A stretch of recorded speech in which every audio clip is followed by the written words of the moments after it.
Good morning. Ooh. My name is Mandy Winders, and I'm a member of this congregation.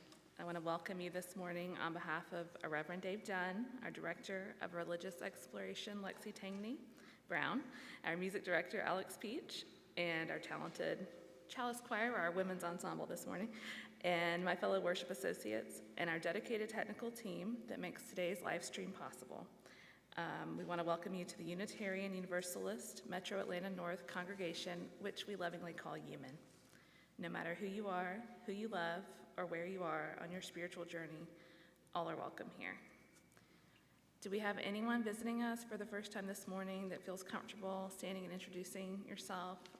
We'd love to get to know you and be able to worship as friends. If there's anyone on my left that wants to stand and introduce yourself. Or am I right?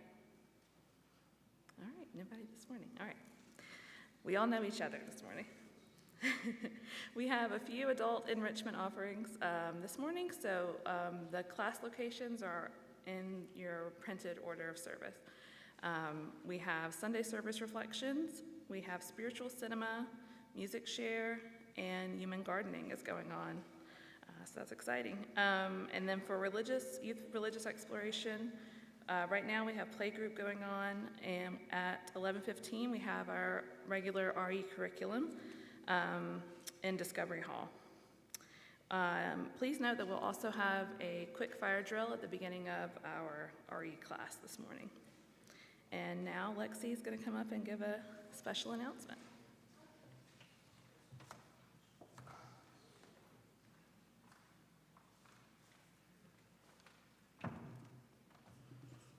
Good morning. Got something special for you.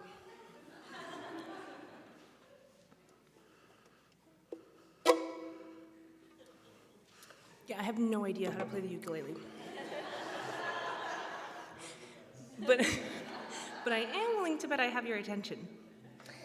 MCY wanted to invite you to our end of the year pizza party. It'll be on May 21st at 11:15. We invite you all to come join us. There'll be games, fun, pizza, and we would love to have you there. Go ahead and take out your phones and you can put in your calendar, May 21st. Since your phone is already out, check out this awesome QR code. This code will take you to a link to sign up to a limited time offer to do summer programming with the youth. 1 hour every Sunday from June 4th to August 3rd. You can do 1 hour, whatever you want. Well, not whatever you want, but close to it. Thank you.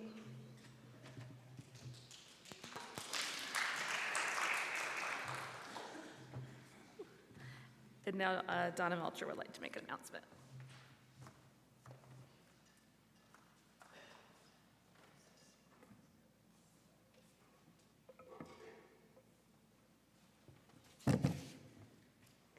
Who is getting excited for the spring revival starting next Friday? Woohoo! Yeah. Carla, I didn't see you get excited. Come on, yeah. And I wanted to just go over the structure of it just a little bit. On Friday night, we'll start with the sacred fire being lit in the behind Discovery Hall. Then we have a fabulous potluck. And then at around 7:30, we'll start a social fire. We'll have some special music and things like that. If it does rain, which we're not hoping for, we will have a movie inside the sanctuary, one of our favorites, Fern Gully, which has a really fun earth message. On Saturday, we start at 10 a.m. with goodies and coffee. And then there's some activities that start at 11 that you can sign up for. And then at lunch, it's a bring your own lunch, so don't forget to pack something good for yourself. And then we will do a play space dedication at 1:15, which is going to be out in front of Discovery Hall. And then at 2 o'clock, there'll be another bunch of activities that we'll be doing. Then after that, we'll have dinner at 5 o'clock, pizza, $5 for 2 pieces. And then our fabulous talent show. Let's hear it for the talent show coming. And then after that, we have a fire finale on the Labyrinth. So that's Saturday. And then on Sunday, we have our fabulous celebration of elders. There's still time to get your wisdom words into me. Just send them to my email. So that's for elders 65 and older. Write your wisdoms that you'd like to share with UUMAN on an email and just send it to me. And we're collecting them, hopefully, for a book called Wisdom Seeds. So then we'll have a nice little celebration on Sunday. And then after that, for the fantastic finale, we will have, then there will be Lexi's beautiful baby shower at the end of the service. So in that, so yeah, oh, it's gonna be so fun. So obviously the QR codes are there for signing up. So hope to see you all sometime at the revival. Yay!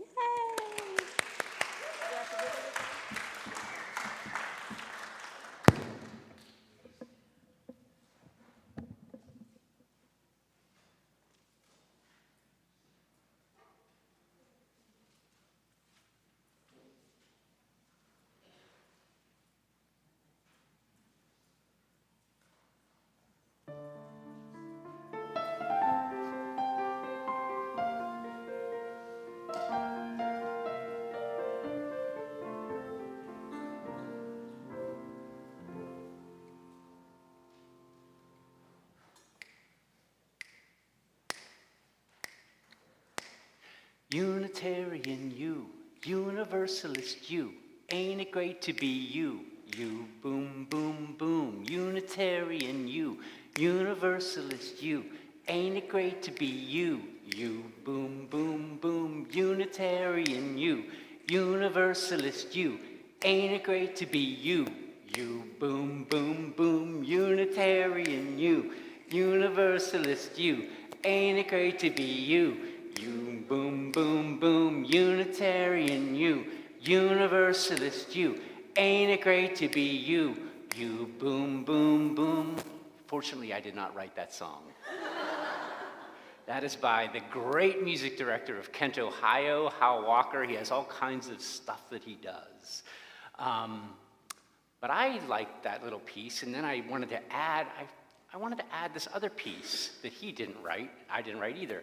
It was written by jazz saxophonist Sonny Rollins. It's a turnaround of a song called St. Thomas, and I add it to this piece. Here's how this goes. You, you, you. You, you, you. You, you, you, you, you. Got the words? Let's see if you can do it. You, you, you. You, you, you. You, you, you. One more. You, you, you. You, you, you.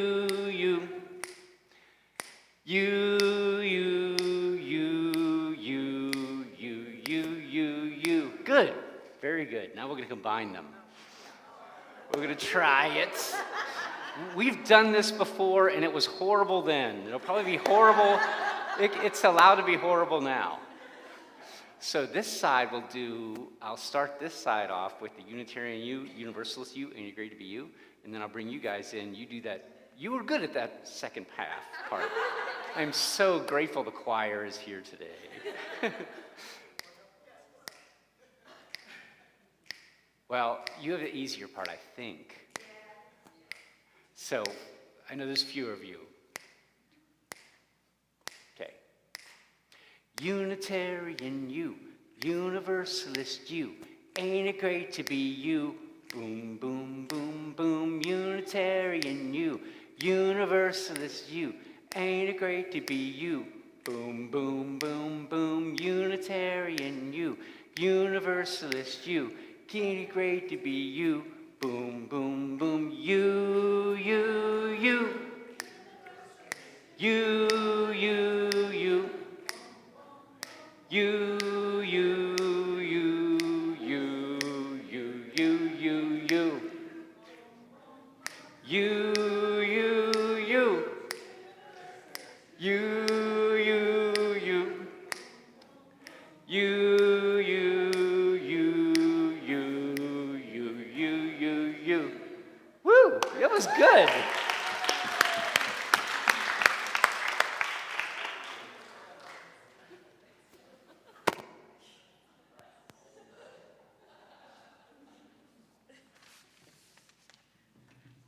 It's a tough act to follow. If you all will join me in saying our chalice lighting words that are in your printed order of worship. At this hour, in small towns and big cities, in single rooms and ornate sanctuaries, many of our sibling Unitarian Universalist congregations are also lighting a flaming chalice. As we light our chalice today, let us remember that we are part of a great community of faith. May this dancing flame inspire us to fill our lives with the Unitarian Universalist ideals of love, justice, and truth. And now, please join us in standing, if you're able, and sing hymn number 347, Gather the Spirit.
singing that song. It was so great to have Jim Scott, the composer of that song, with us over there in Fellowship Hall last August or September. It was great to have him here. In the late 1780s, William Channing, a prosperous businessman in Newport, Rhode Island, took his son, William Ellery Channing, to an evangelical revivalist meeting. William Ellery Channing, the son, eventually became a prominent Unitarian minister, perhaps the most prominent Unitarian minister in our history. But at this revivalist meeting, the young William Ellery Channing heard sermons that he had never heard before at this revival. The preachers painted a vivid picture of what lay ahead. The preacher said, "Earth and all its inhabitants will be swallowed by an inescapable fury of everlasting hellfire and damnation. Justly sentenced to this plight due to the unremitting sinfulness and depravity of their nature. The stain on all humanity atoned for only by the violent crucifixion of God's only Son on a cross. Yet even despite this grisly act of forgiveness, the unending sinfulness of humanity continues to march onward. A sinfulness that will condemn all except those pre-elected, preordained by God. A sinfulness that will condemn the rest of humanity to an endless misery and agony of hellfire." That's what the preacher preached. And the young William Ellery Channing was terrified, shaking. Never before had a preacher painted such a wretched future, so vividly and so horribly. At the conclusion of the sermon, they got up. The elder Channing sees a friend and they start conversing about the sermon. Young Channing is standing next by. And the elder Channing says, "Sound doctrine, sir, don't you think?" And the other friend says, "Yes, sound doctrine." And the young Channing's like, "Oh my gosh." His heart sank deeper, waves of terror enveloping him. They took a carriage home, father and son took a carriage home. And in the silence of the carriage, the father starts whistling this happy tune. And then when they get home, Mr. Channing is, the elder, unexplainably jovial, enthusiastic, and happy. And the young Channing, finally, it dawns on him. My dad doesn't believe any of this.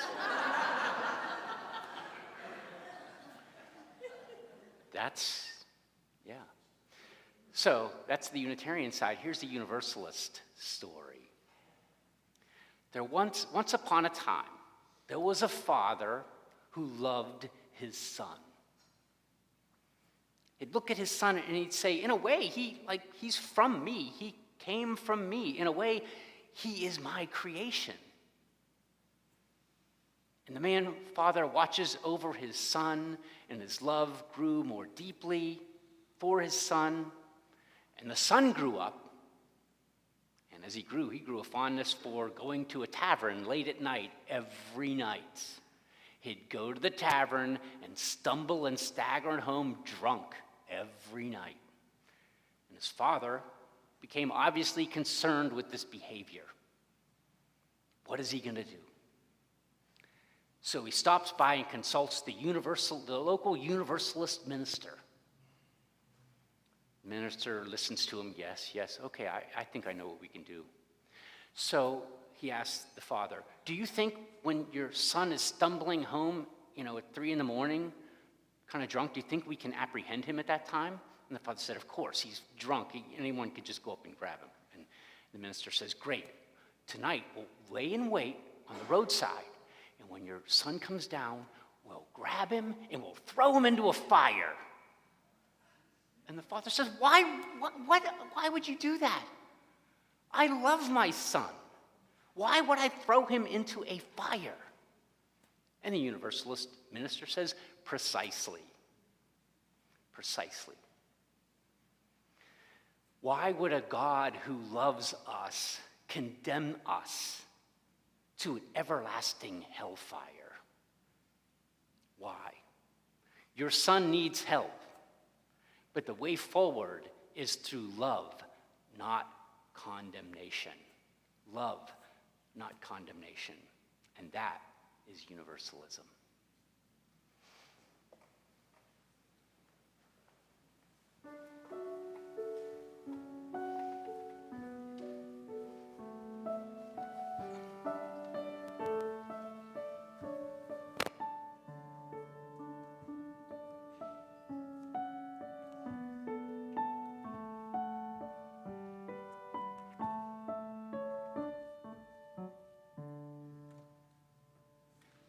Now is the time in the service when we share our joys with each other to magnify them and our sorrows to divide the weight of their pain. If you are so moved, please feel free to come forward and drop a pebble in the bowl and express a joy or sorrow that you may have. For those attending via our live stream, if you have a joy or sorrow that you would like to share this morning, you can type it into the chat.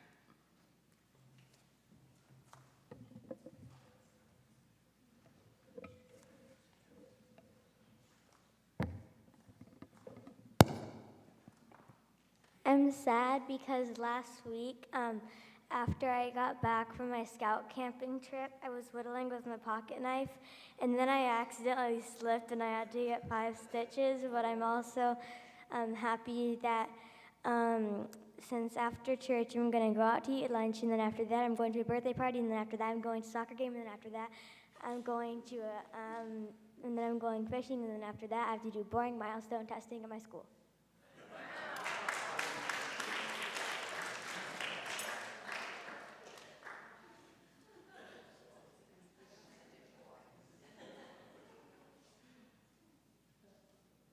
Be afraid. You can come after Eli.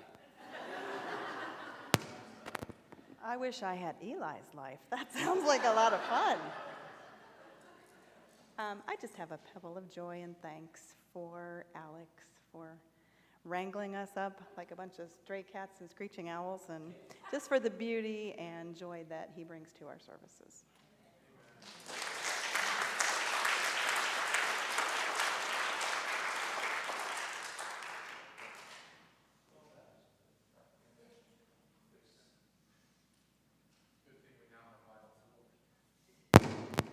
I'm Randy Blosh, and joy and a little trepidation. I signed a contract this week with a real estate agent to list and sell my house.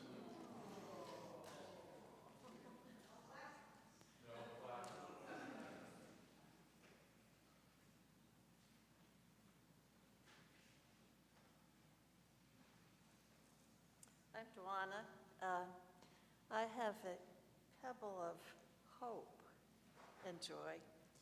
We are doing our auction camp out in a couple of weeks. You only have to be a few chapters ahead of somebody else to help them. So when Carla says, none of my friends know how to camp, I said, this is great. They'll have no expectations. But I checked out the spot. It's beautiful. Thanks for the auction. It gets you doing some things that you wouldn't have thought you would do.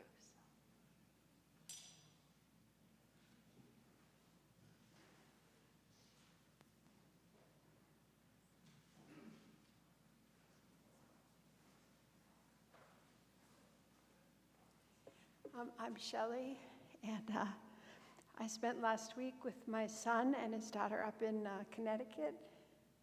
It was a little upsetting because he lost 30 pounds since the last time I saw him, and the doctors were still saying they didn't know what was happening. So that was hard, but the good news is after I came back, I got a text from him saying that he'd been referred to Mount Sinai and found a doctor who thinks he can help him get better. So it's a joy.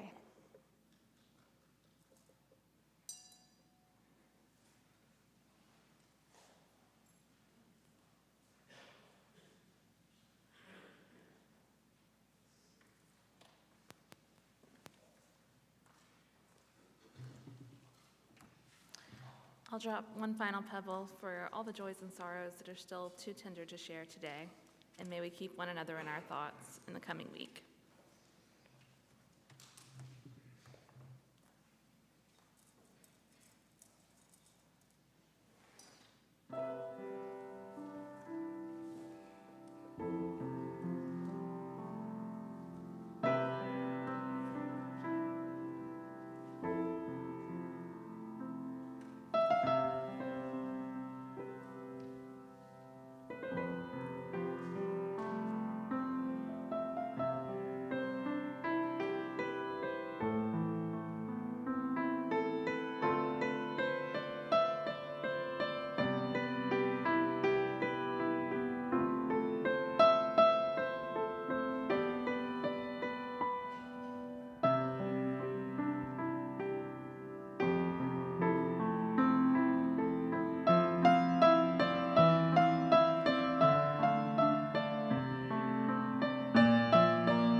And now our reading entitled We Are Quilts by Jory Agate.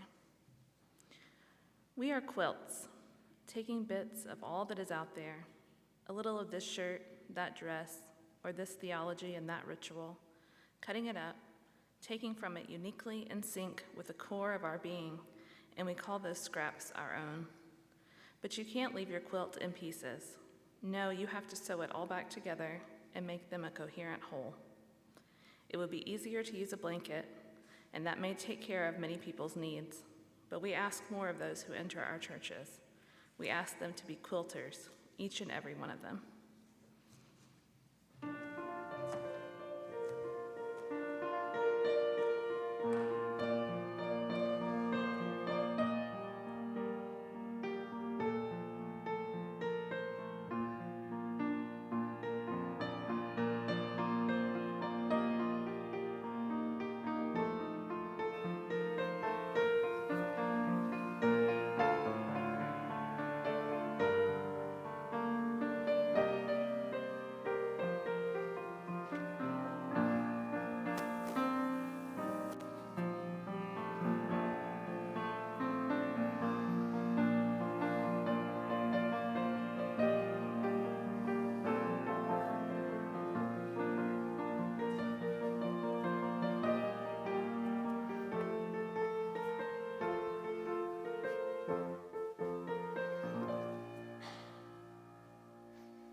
Neither the sword of popes, nor the cross, nor the image of death.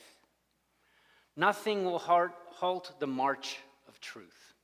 I wrote what I felt, and that is what I preached, and I preached it with a trusting spirit. I'm convinced that after my destruction, the teachings of false prophets will collapse. These are the words of 16th century Unitarian minister Francis David. And they weren't spoken from a pulpit. Those words were scratched into the wall of his prison cell just before his death in 1579. I did a sermon on him just about 2 or 3 months ago. He founded the Unitarian Church in Transylvania, now Romania, and generally regarded as the first Unitarian minister. He wasn't the first Unitarian, however. The ideas didn't come from nowhere. Others had Unitarian ideas, small u, Unitarian. There was a theologian named Faustus Socinus who was Unitarian in theology. Francis David preached the humanity of Jesus, And he also said that one should only pray to God the Father, not to Jesus. There's nothing in the Bible about that. He said that actually got him killed, imprisoned and killed, sentenced to a life imprisonment. Now, I say that because in the early 17th century, religious dissenters in England picked up on those ideas of Socinus and Francis David, and they began creating Unitarian churches in England. About a century after that, a prominent Unitarian minister and scientist named Joseph Priestley was a great religious leader in England. Okay, he was a scientist first and foremost. He was a chemist. He actually discovered the element of oxygen. Like, he proved this is, its atomic number and all that kind of stuff.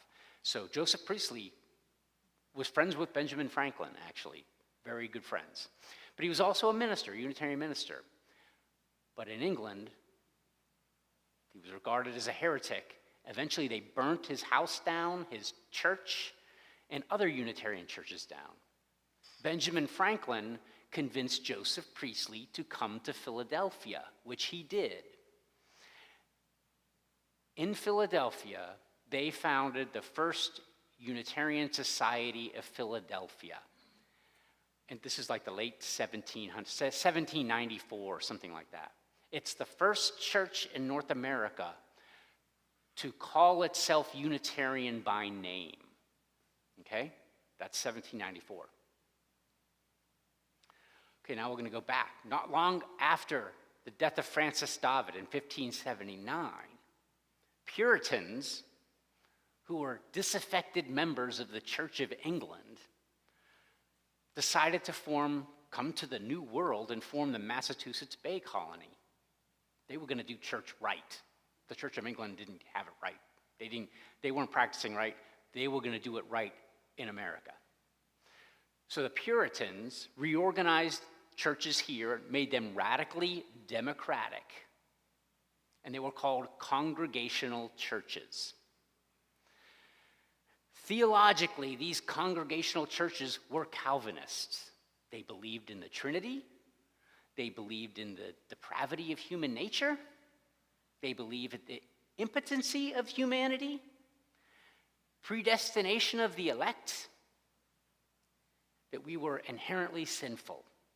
They took the Bible literally. These are the early Congregationalists.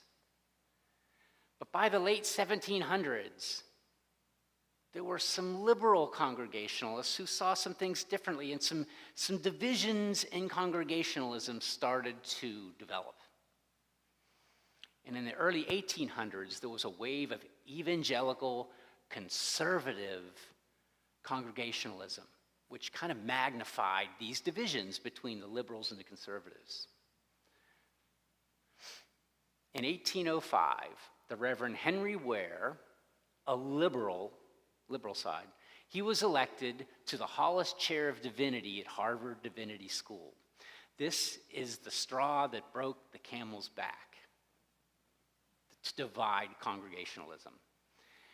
Harvard was Puritan found, and the Hollis Chair of Divinity is the oldest chair of theology in the United States.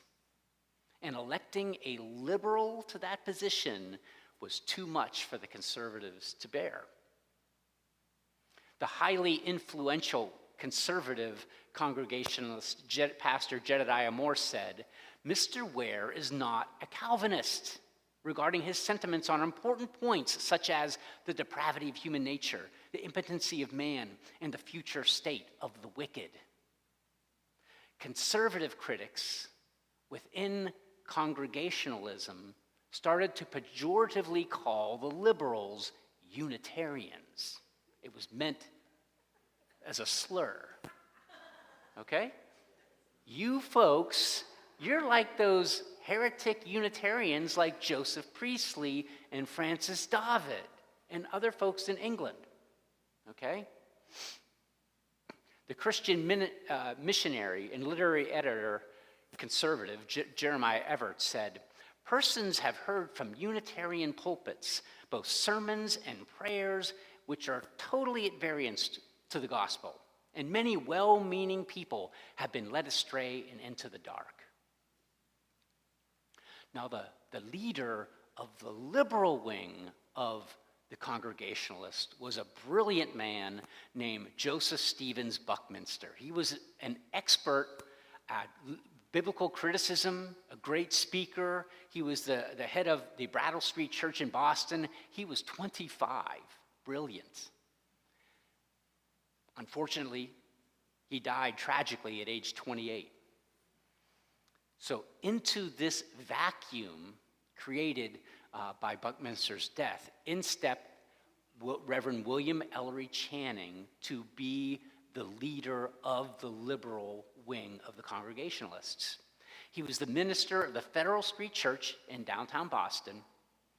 He was born in Newport, Rhode Island, 1780, and at the time of this controversy, it's called the Unitarian controversy, he was in his probably mid-30s at the time.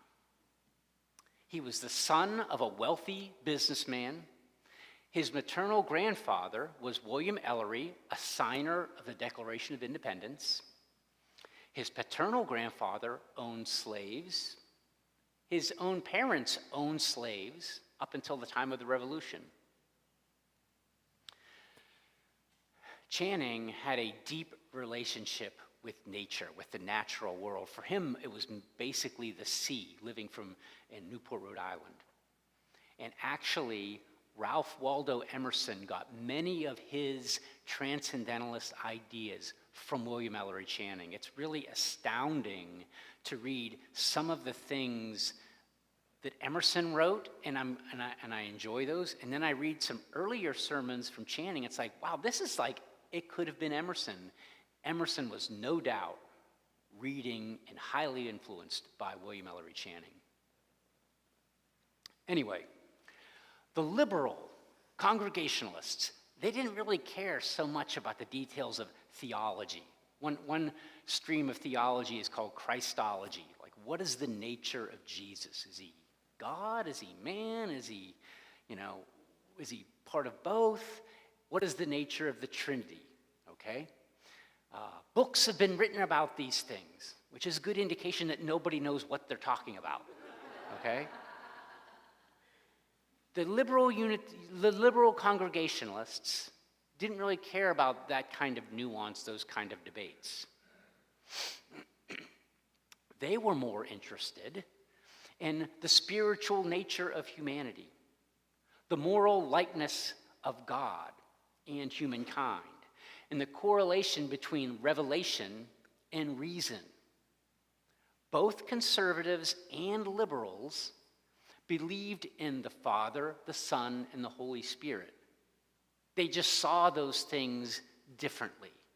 For the liberals, there wasn't really a schism. It was just a matter of perspective to them.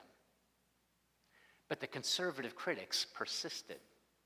The liberals said that the difference were just matters of perspective. The conservatives said that the differences were important and fundamental. And at first, Channing was taken aback and offended by being called a Unitarian. He was. But as the controversy dragged on, he found himself, more often than not, defending the Unitarian theology. And finally, he decided that the conservatives were correct. The differences between the two were important and fundamental. Then on May 5th, 1819, that's why I'm giving this sermon about this time of year, okay?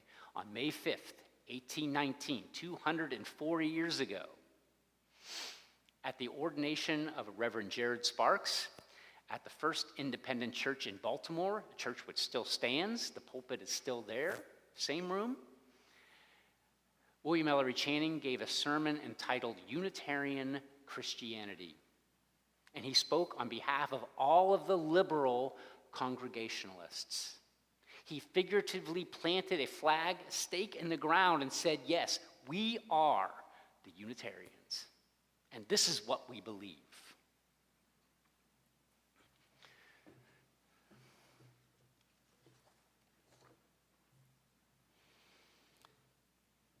He said, "Say what you may, God has given us a rational nature.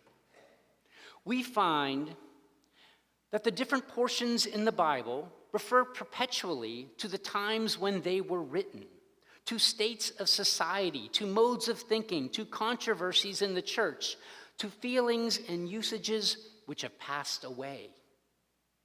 With these views of the Bible, we feel it our bounded duty to exercise our reason upon it perpetually, to compare, to infer, to look beyond the letter to the Spirit, to look beyond the letter to the Spirit, to seek in the nature of the subject and the aim of the writer his true meaning."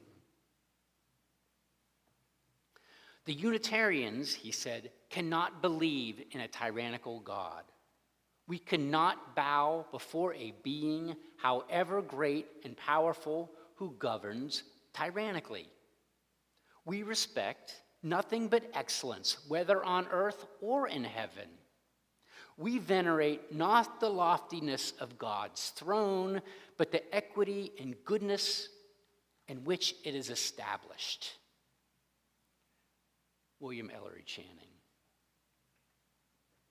After the sermon, the liberal Congregationalists began to organize, and they split off, and they formed in 1825 the American Unitarian Association. The documents were signed in the vestry of William Ellery Channing's Federal Street Church in downtown Boston. In 1961, the Universalist Church of America and the American Unitarian Association combined to form today's Unitarian Universalist Association. After this sermon, the Unitarian Christianity sermon, Channing became somewhat of a celebrity. And yet, despite his notoriety, his path of ministry was not easy. Being a person of influence, many people tried to persuade him to do things, take certain positions, and at the time, abolitionism in America was becoming an issue. Abolitionists asked him to speak out in his pulpit against slavery, and for the longest time he was reluctant to do so. Personally, he abhorred slavery, but he also abhorred some of the abolitionists' methods. And he feared that his message to the congregation would be disruptive, perhaps doing more harm than good. Now, his church, the Federal Street Church in Boston at that time, was the place to be. The power brokers went to that church. The powers that be were there. If you were a bigwig, you went to that church. That's who he had sitting in his pews. Finally, he began to speak out against slavery and in support of abolitionists. And then when an abolitionist friend of his passed away, he wished to have the memorial service done in the Federal Street pulpit, or Federal Street sanctuary. But the Federal Street Board intervened and prevented him from doing so. After that, William Ellery Channing resigned his ministry. He had been there for 39 years.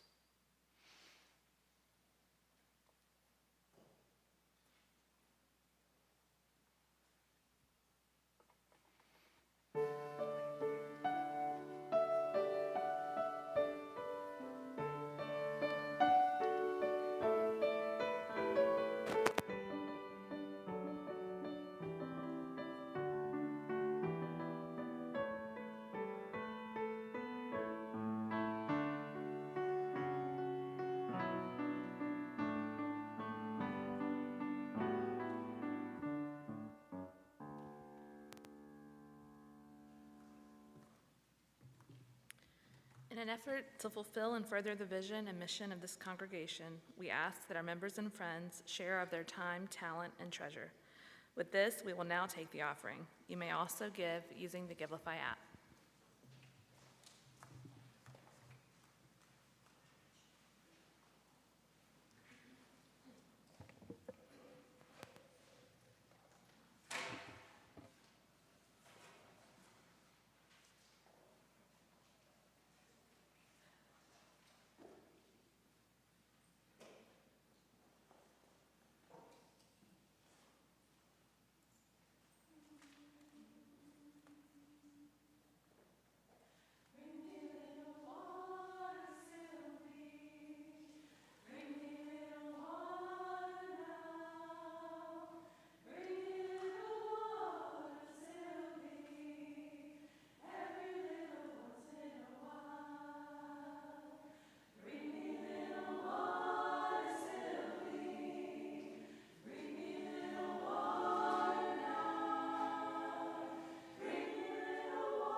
Thank you very much. Thank you. We accept this sacred offering generously given by our beloved members and friends. May we use it wisely and judiciously in service to our mission.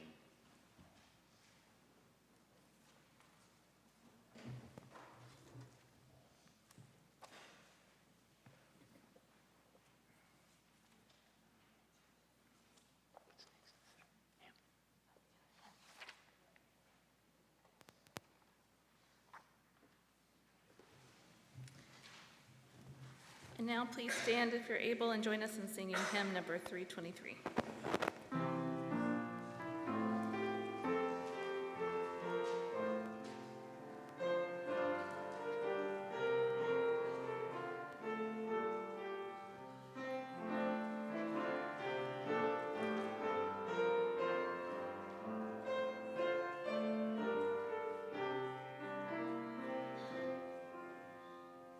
Thank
And now please join me in extinguishing our chalice.